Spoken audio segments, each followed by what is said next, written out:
విచిత్రం ఏంటంటే ఈ ఈ ఇయర్ ఇన్ని సినిమాలు వస్తే మేది మే మే వరకు ఇన్ని సినిమాలు వస్తే ఒకే ఒక్క సినిమా ముగ్గురికి రూపాయి మిగిల్చిందంటే ఒక్క సినిమా పేరు చెప్పడం అనేది దుర్మార్గం.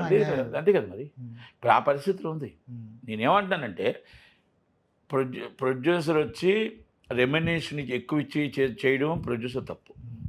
బడ్జెట్ ప్యాన్ ఇండియా అని చెప్పి చిన్న సినిమాని పెద్ద సినిమాని ప్యాన్ ఇండియా అని చేసి ఇష్టం వచ్చిన ఖర్చు పెట్టడం అనేది ప్రొడ్యూసర్ తప్పు. డిస్ట్రిబ్యూటర్ ఎంతైనా కొనేస్తాను నేను, నాకు ఎంతైనా నాకు పోటీతత్వంతో నాకు కావాలని డిస్ట్రిబ్యూటర్ కొనడం అనేది రెండో తప్పు.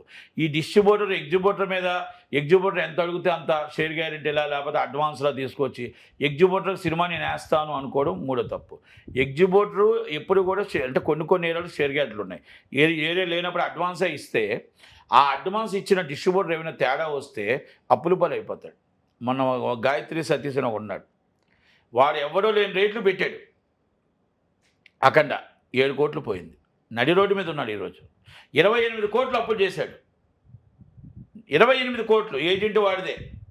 వాళ్ళతో వేరయ్యా సో మెనీ హిట్స్ ఇచ్చాడు, సో మెనీ ఫ్లాప్స్ ఇచ్చాడు. ఈ 28 crores లాస్ గాయత్రీదేవి సతీష్ వైజాగ్. రేట్లు ఇష్టం వచ్చి అబ్నార్మల్ పెంచాడు ప్రొడ్యూసర్లకి. పెంచేసుకొని సినిమా తీసుకొచ్చాడు. వరప్రసాద్ కూడా ఆయనే చేశాడు. దాన్ని చేస్తే లాస్ట్ మినిట్లో ఏదో మిస్ అయితే మేము చేయాల్సి వచ్చింది, డబ్బు కట్టలేకపోతే, చేత కాకపోతే. మరి ఎగ్జిబ్యూటర్లకు బాకీలు పడ్డాడు. అంటే ఎగ్జిబ్యూటర్ ఎప్పుడు సేఫ్. ఆ డబ్బు ఇంట్రెస్ట్ పోతుంది, ఆ డబ్బు ఇబ్బందులు పడతాడు తప్ప ఆ డబ్బు మళ్ళీ డిస్ట్రిబ్యూటర్ ఇవ్వాల్సిందే. నష్టం వస్తే డిస్ట్రిబ్యూటర్, నష్టం వస్తే ప్రొడ్యూసర్. ఎగ్జిబ్యూటర్ నష్టపోడు, ఎగ్జిబ్యూటర్ రోడ్డు మీద పడ్డు. ఇక్కడ ఆస్తులు పోయేది ప్రొడ్యూసర్కి, ఆస్తులు పోయేది డిస్ట్రిబ్యూటర్కి. మరి ఇవన్నీ ఎందుకు అర్థం చేసుకోవట్లే? కంటెంట్ ఒకసారి వెళ్ళిపోతే ప్రొడ్యూసర్కి ఏ కంటెంట్ లేదు, డిస్ట్రిబ్యూటర్కి ఒకసారి రిలీజ్ అయిపోయిన తర్వాత ఏ కంటెంట్ లేదు. కానీ ఎగ్జిబ్యూటర్కి థియేటర్ ఉందే, ఎగ్జిబ్యూటర్ అనేవాడికి ప్రాపర్టీ పెరుగుతుందే, గజాలు పెరుగుతున్నాయే. మనం మరి అందుకే ఎగ్జిబ్యూటర్ని మనం ఆయన సానుకూలంగా ఉన్నా ఇక్కడ ఫస్ట్ మన సింపతి చూపించేది ప్రొడ్యూసర్ తర్వాత డిస్ట్రిబ్యూటర్. ఎందుకంటే వాళ్ళకి బ్యాక్గ్రౌండ్ లేదు, మీకు బ్యాక్గ్రౌండ్ థియేటర్ ఉంది. మీరు ఒక బ్యాక్గ్రౌండ్ ఒక సినిమా ఒక ఆడకపోయినా మీరు కావాలంటే 6 దేశాలు మీరు కళ్యాణం చేసుకోవచ్చు, షాపింగ్ కాంప్లెక్స్ చేసుకోవచ్చు. అడిగేది అదే. ఇప్పుడు ఒక సిటీలో, హైదరాబాద్ లాంటి ఒక మెట్రోపాలిటన్ సిటీలో ఒక సింగిల్ థియేటర్ ఉంటే దాని విలువ 100 కోట్లు అయితే నాకు నెలకి 7 లక్షలు కూడా రావట్లేదు, నేను గోడౌన్కి ఇచ్చుకుంటే 15 లక్షలు వస్తుంది. మంచిది ఇచ్చేవచ్చు. నాకు కూడా 7 లక్షలు వస్తుంది, నాకు నెలకు 1 లక్ష రావట్లే. కానీ ఫ్యాషన్తో బతుకుతున్నాం, సినిమా ఇండస్ట్రీ పిచ్చితో బతుకుతున్నాం, సినిమా వేస్తే దాని విలువలతో బతుకుతున్నాం.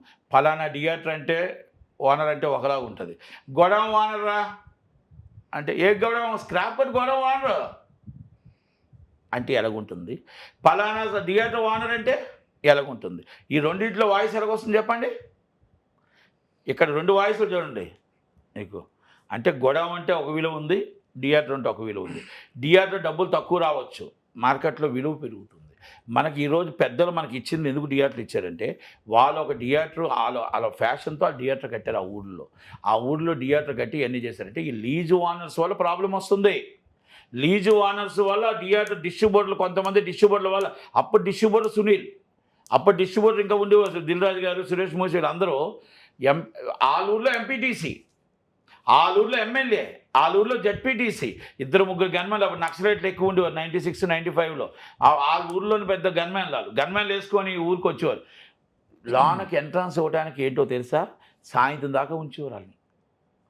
ఆ ఏరియాలో మోతిబారాలు, ఆ ఏరియాలో బాంచాన్ పటేల్ మేము కాలు మొక్కుతాను ఇల్లోళ్ళు. ఇక్కడ థియేటర్ సినిమా బొమ్మ ఇవ్వండి అంటే మాకు బొమ్మ కావాలని వెళ్తే డబ్బు పట్టుకొని వస్తే సాయంత్రం దాకా వెయిటింగ్ చేసి వెళ్ళేవారు. అప్పుడు అనుకున్నారు వీళ్ళు, అసలు నేను ఏరియా ఎమ్మెల్యేని, నాకున్న పరువు ఆర్పీ రోడ్లో నా పరువు ఎందుకు పోతుంది, అసలు ఈ థియేటర్ నేను ఎందుకు పెట్టుకొని ఎవరికొకరికి ఇస్తే పోయే కదా, ఇక్కడే నా థియేటర్లో నేను కూర్చుంటా కాలు మీద కాలేసి అని. అప్పుడు వీళ్ళందరినీ దగ్గర డబ్బులు తక్కువ రేట్లకు థియేటర్లు వసూలు చేసేసుకున్నారు.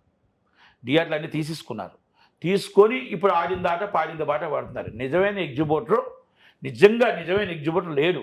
నిజంగా ఎగ్జిబ్యూటర్ ఉంటే మహా ఉంటే ఒక 10%, 15% ఉన్నారు. వాళ్ళకి ఏ ప్రాబ్లం రాదండి, వాళ్ళకి ఏ కష్టం రాదు.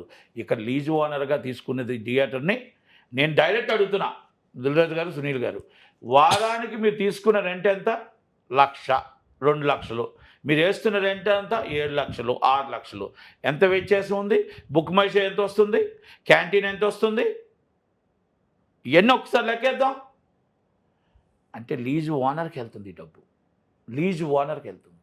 నిజమైన ఎగ్జిబ్యూటర్కి వెళ్ళట్లా, డిస్ట్రిబ్యూటర్కి వెళ్ళట్లా, ప్రొడ్యూసర్కి వెళ్ళట్లా. ఇక్కడ అది గొడవ, ఇక్కడ ఈగోలు గొడవ. అది ఇక్కడ ఏదంటే అది కూడా మైత్రి వాళ్ళు చేశారు కాబట్టి మీరు వచ్చారు కాబట్టి ఇది గొడవ తప్ప వాస్తవంగా ఈ గొడవ లేదు.